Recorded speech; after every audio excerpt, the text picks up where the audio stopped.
좋은 친구인지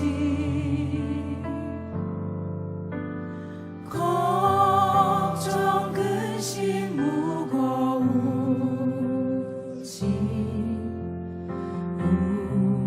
우리 주께 맡기세.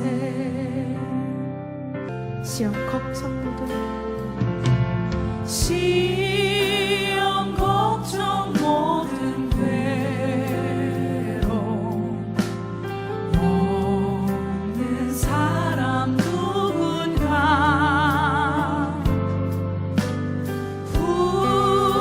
부질없이 낙심 말고 기도드려 아뢰세.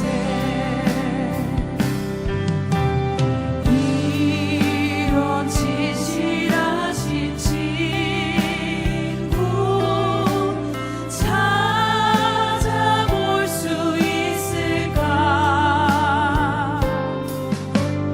우리 약함하시오니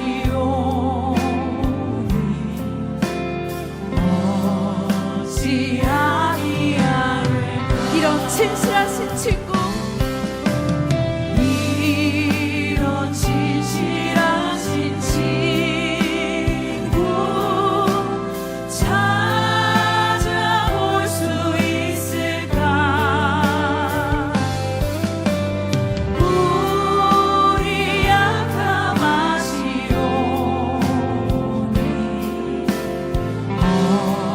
어찌 목소리 높여 고백하겠습니다. 근심 걱정 모두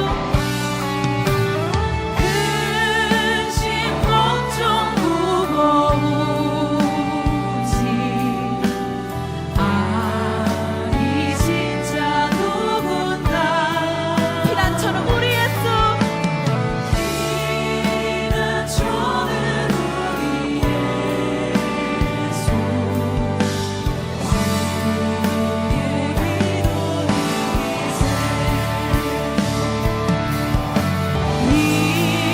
이런 진실하신 친구 찾아볼 수 있을까? 우리 약함하시오니 어찌 아니하리까? 이런 진실하신 친구 이런 진실하신 친구 찾아볼 수 있을까? 우리 약함하시오니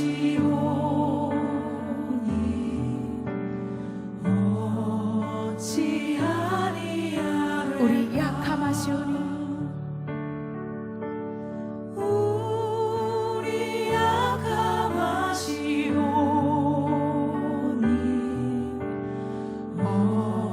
어찌 아니하리까? 주님 그렇습니다.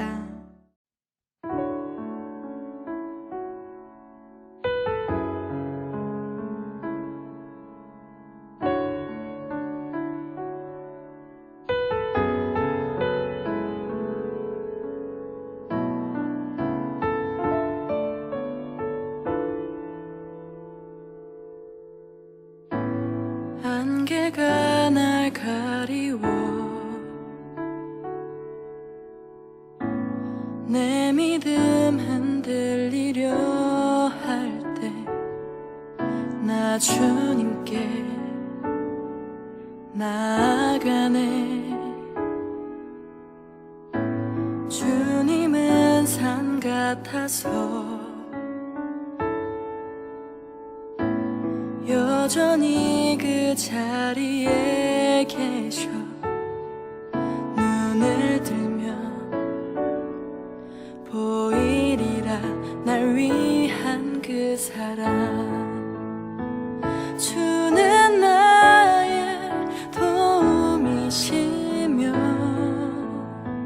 주의 계획 영원하시네. 주의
네, 오늘의 말씀 욥기 27장 13절로 23절 말씀 봉독하겠습니다. 악인이 하나님께 얻을 분깃, 포악자가 전능자에게서 받을 산업은 이것이라.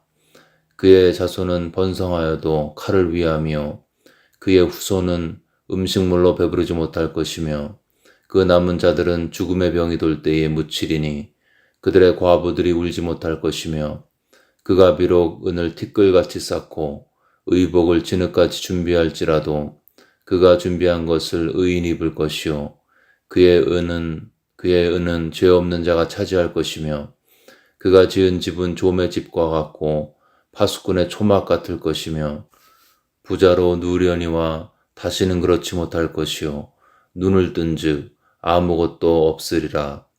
두려움이 물같이 그에게 닥칠 것이요 폭풍이 밤에 그를 앗아갈 것이며 동풍이 그를 들어올리리니 그는 사라질 것이요 그의 처소에서 그를 몰아내리라. 하나님은 그를 아끼지 아니하시고 던져버릴 것이니 그의 손에서 도망치려고 힘쓰리라. 사람들은 그를 바라보며 손뼉치고 그의 처소에서 그를 비웃으리라. 아멘. 네, 오늘 본문은 계속해서 욥이 악인이 받을 심판, 대가에 대해서 이야기하고 있습니다. 악이 일시적으로 번성하는 것처럼 보이지만 결국 망한다는 것이죠. 악인의 자손이 많은 것처럼 보이고 재물을 쌓아놓을지라도 결국 자손도 재물도 하나님의 심판으로 멸망을 받는다고 이야기하고 있습니다. 14절에 보시면 악인의 자손은 번성하지 못한다. 그의 후손은 음식물로 배부르지 못한다.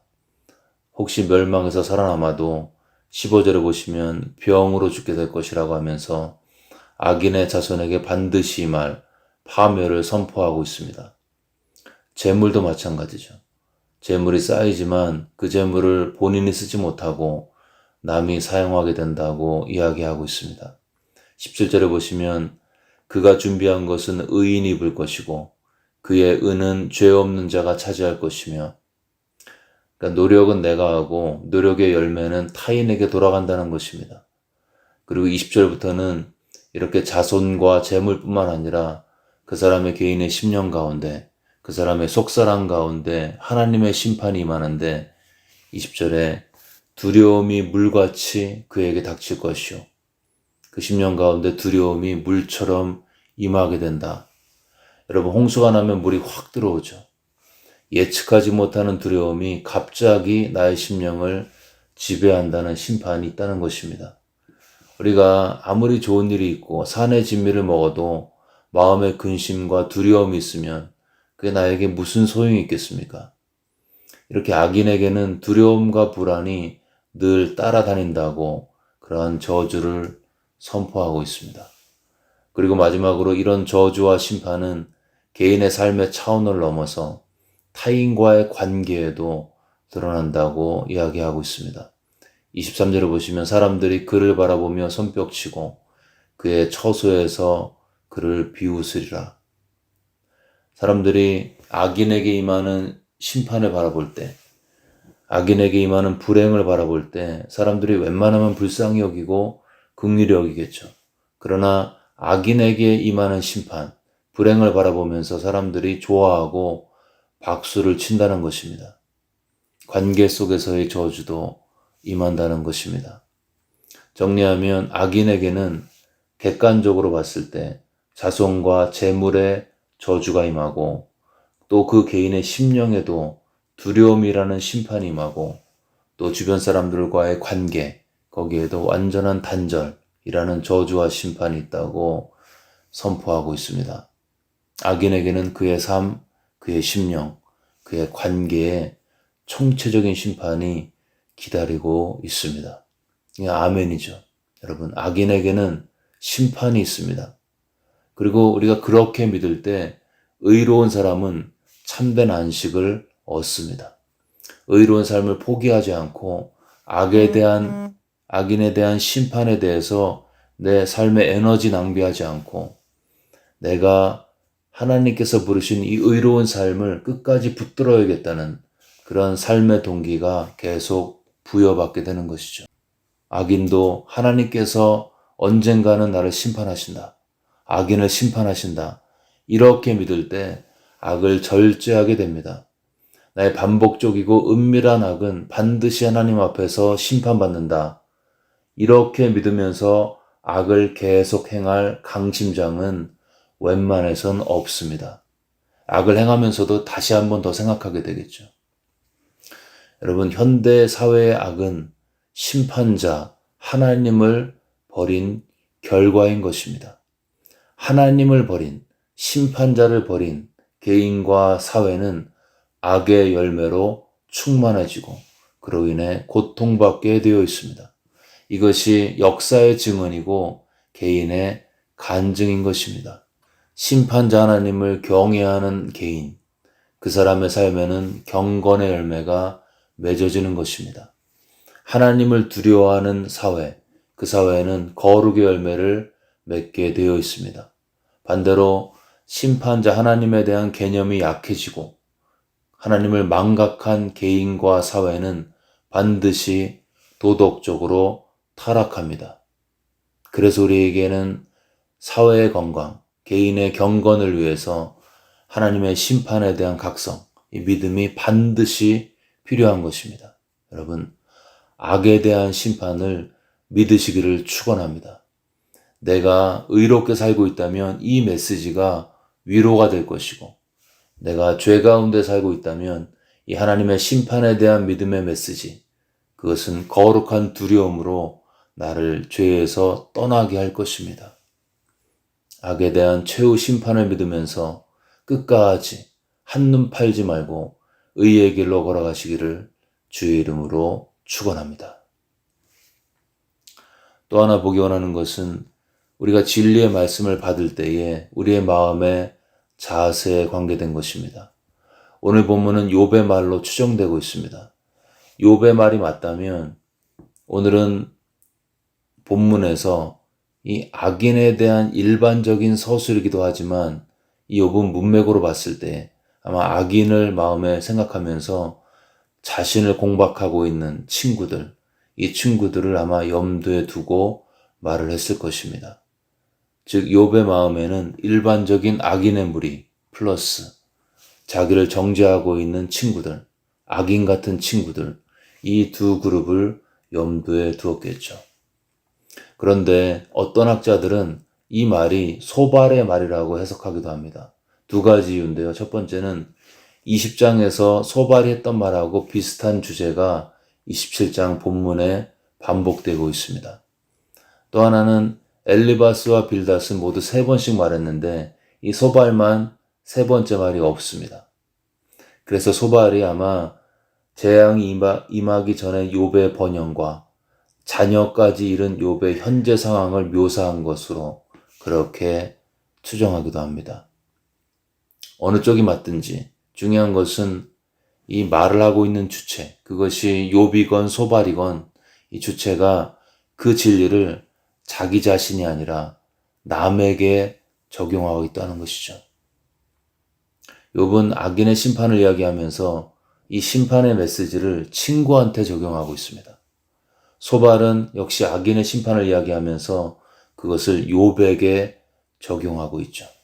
어느 쪽이 맞든 이 진리를 자기가 아닌 남에게 적용하고 있습니다. 그리고 이 논쟁은 끝이 없게 되는 것입니다. 여러분, 어떤 진리를 들을 때 그 진리가 내가 아닌 남에게 적용되고 있다면 그 진리는 나에게는 판단의 도구로 나와 남을 죽이는 죽음의 지식일 뿐인 것입니다. 우리가 큐티를 하고 말씀을 듣고 할 때 저 이야기가 나에 대해서 하는 말이구나 할 때 거기에 생명의 역사가 나타나는 것입니다. 반대로 말씀을 들을 때 이 이야기는 내 남편이 들어야 되고 내 친구가 들어야 되고 내 자녀가 들어야 되고 이렇게 되면 이 말씀은 나에게는 진리라는 진리일지라도 득이 아니라 독이 될 수 있습니다. 그 말씀이 남을 판단하는 도구로 사용되기 때문이죠. 바리새인들이 기도했습니다. 하나님이여, 나는 다른 사람들 곧 토색, 불의, 간음을 하는 자들과 같지 아니하고 이 세리와도 같지 아니함을 감사하나이다. 이 바리새인들은 토색과 불의와 간음, 이 진리에 대한 말씀을 타인에게 적용했습니다. 토라의 말씀을 보면서, 구약의 말씀을 보면서, 도둑질과 간음에 대한 말씀을 보면서 이런 것들은 저기 저작거리에 있는 세리와 창기들이 들어야 돼. 아마 그랬겠죠. 문제는 이 말씀이 이 불의와 간음과 토색에 대한 진리가 바리새인들 자신들에게도 적용됨을 그들은 알지 못했습니다. 남의 것을 마음으로 탐한 적이 있으면 토색한 거죠.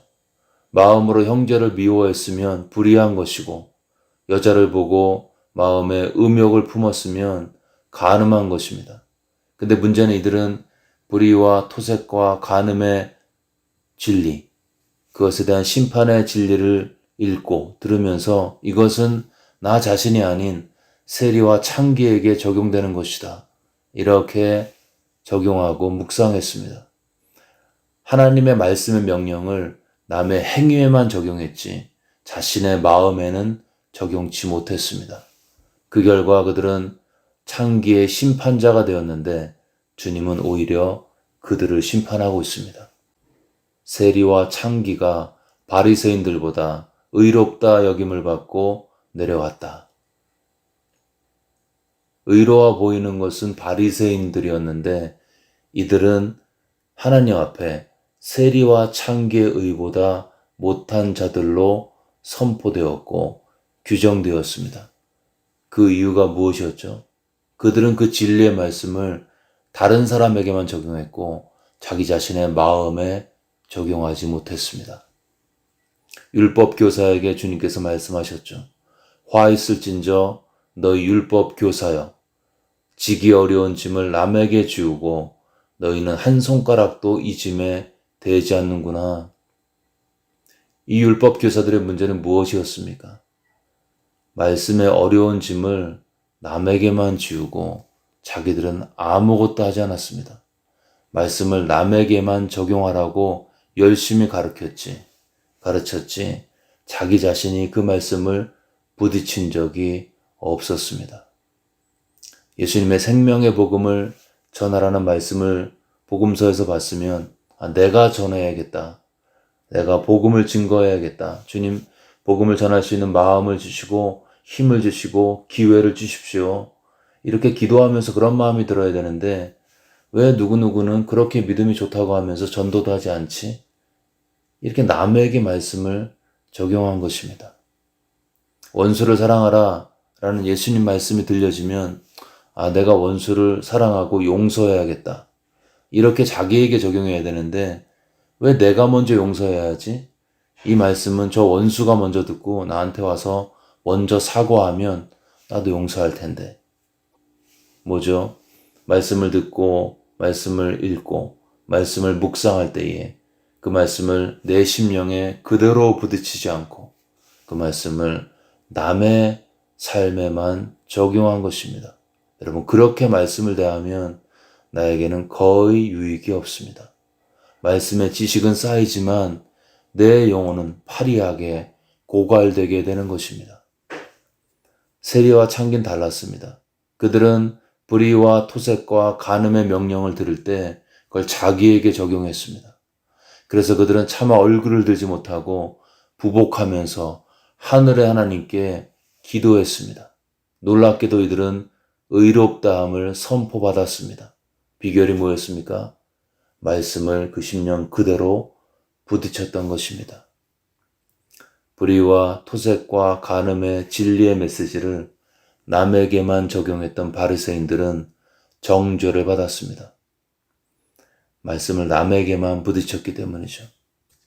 이렇게 말씀을 남에게만 적용하면 욥과 친구들처럼 계속 싸워야 합니다. 논쟁이 끝이 없는 거죠. 그러나 말씀을 나에게 적용하면 많은 말이 사실 필요가 없습니다.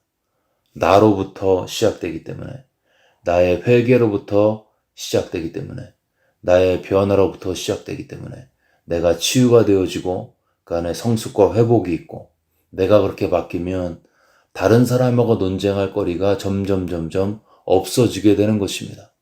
그 심령 깊은 곳에 말씀을 그대로 부딪혔을 때 조용하지만 참된 변화가 나의 내면에 이루어지고 내 안에 이루어진 그 변화, 그것이 관계 속에 영향을 끼치게 되고 그로 인해 삶 가운데 하나님의 자유함을 체험할 수 있습니다.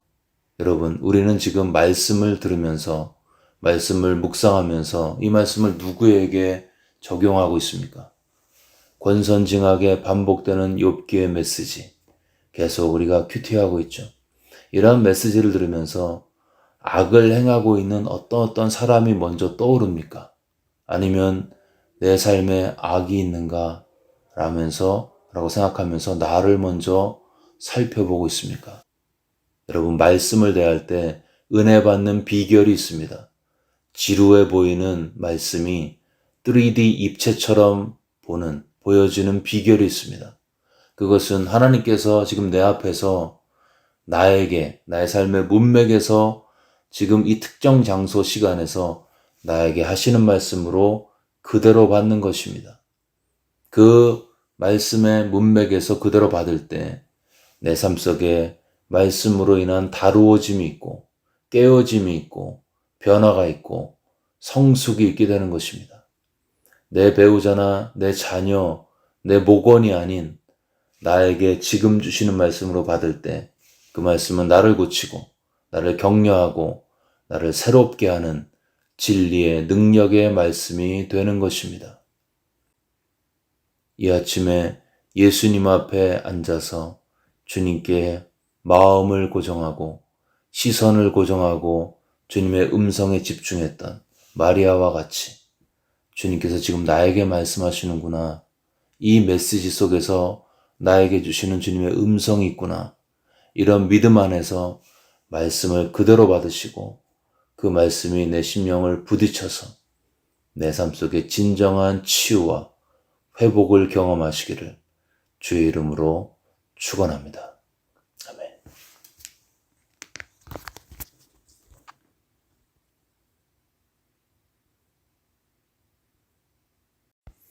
네, 이 시간 들은 말씀 붙들고 함께 기도하겠습니다. 먼저 악은 번성하는 것처럼 보이지만 결국 심판받을 대상임을 기억하면서 우리가 믿음의 좁은 길, 의의 길을 낙심하지 않고 한눈 팔지 않고 또 악의 그런 흥왕함을 부러워하지 않고 끝까지 인내하며 걸을 수 있도록 이 악의 심판에 대한 믿음 성령 안에서 확신할 수 있도록 도와달라고 기도하겠습니다.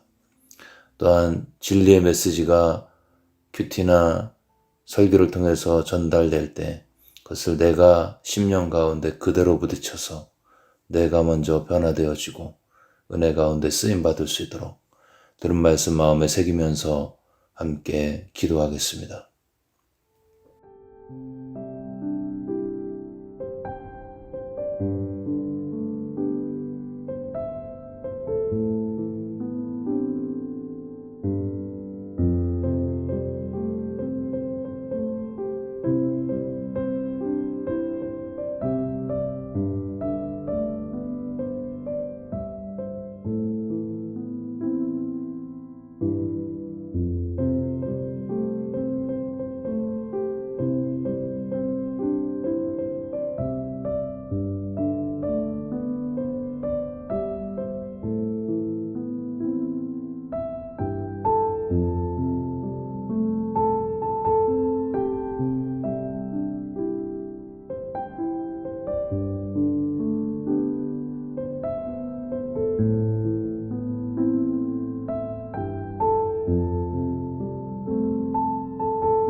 계속해서 코로나 사태 진정을 위해서 기도하실 때 아이들 백신이 접종될 텐데 하루빨리 접종이 완료되어서 아이들도 일상으로 돌아갈 수 있도록 아이들 백신 접종을 위해서 기도하겠습니다. 또한 교회가 코로나의 여러 가지 급변하는 상황 가운데서 복음의 관점에서 바른 분별력을 가지고 반응할 수 있도록 우리 교회의 어떤 반응을 위해서 한 마음으로 기도하겠습니다.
마지막으로 교회를 위해서 기도하실 때 우리 목장 사역과 함께 해달라고 기도하겠습니다. 목장 사역에 하나님의 은혜가 임하고 많은 사람들이 목장을 통해서 하나님을 깊이 누리고 체험할 수 있도록, 또 인도하는 목자들에게 하나님의 지혜와 영적 권세로 함께 해달라고 기도하겠습니다. 새 가족들이 교회 정착 과정 가운데 하나님의 도우심과 인도하심을 체험할 수 있도록, 목장에서 이들을 도울 때 하나됨의 놀라운 축복이 있을 수 있도록 새 가족들을 위해서 기도하겠습니다. 마지막으로 몸과 마음이 아파서 매일의 삶이 힘겨운 분들, 하나님의 치유로 함께 해달라고, 임마누엘 예수의 은혜가 이들의 심령을 온전히 컨트롤해서 몸은 아프지만 마음은 하늘의 평강을 누릴 수 있도록 몸과 마음이 아픈 분들 기억하면서 한마음으로 교회와 성도들을 위해서 간절히 기도하겠습니다.